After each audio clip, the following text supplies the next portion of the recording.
গোপালগঞ্জ 1 মকসুদপুর কাশিয়ানী আসনে রাজনৈতিক হিসাবে এক মুহূর্তে বদলে গেল। স্বতন্ত্র প্রার্থী আশরাফুল আলম শিমুলের প্রার্থিতা ফিরে পাওয়ার খবরে এলাকার নতুন করে আলোচনার ঝড় উঠেছে। স্থানীয় ভোটার ও রাজনৈতিক বিশ্লেষকদের মধ্যে এই সিদ্ধান্ত শুনে একটি মনোনয়ন বৈধতা নয়, এটি পুরো আসনের নির্বাচনী সমীকরণকে নতুন করে সাজিয়ে দিল। 1% ভোটারের স্বাক্ষর জটিলতার কারণে তার মনোনয়নপত্র বাতিল হয়েছিল। সেই সিদ্ধান্তের বিরুদ্ধে আপিল করে শেষ পর্যন্ত আইনি লড়াইয়ে জয় পেয়েছেন শিমুল। আশরাফুল আলম শিমুল এই আসনের রাজনীতিতে নতুন নাম নন।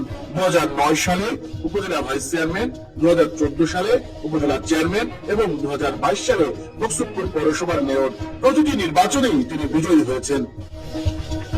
উল্লেখযোগ্য বিষয় হলো আজ পর্যন্ত কোন নির্বাচনে তাকে পরাজয়ের মুখ দেখতে হয়নি। নানা প্রতিবন্ধকতা ও বিতর্ক চাপের মাঝে তিনি বারবার বিপুল ভোটে জয় পেয়েছেন।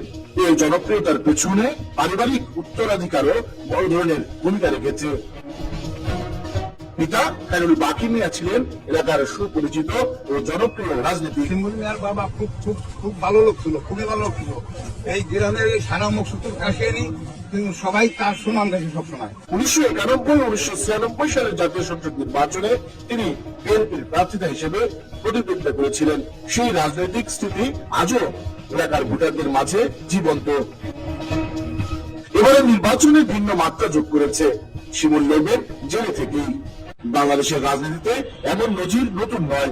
অনেক সময় কারাবন্দী প্রার্থীর প্রতি সহানুভূতি, সমর্থন বেড়ে যায় ভোটারদের। তবে প্রশ্ন একটাই, এই সহানুভূতিকে ভোটে রূপ নেবে? সব নজর এখন 12 ফেব্রুয়ারির দিকে।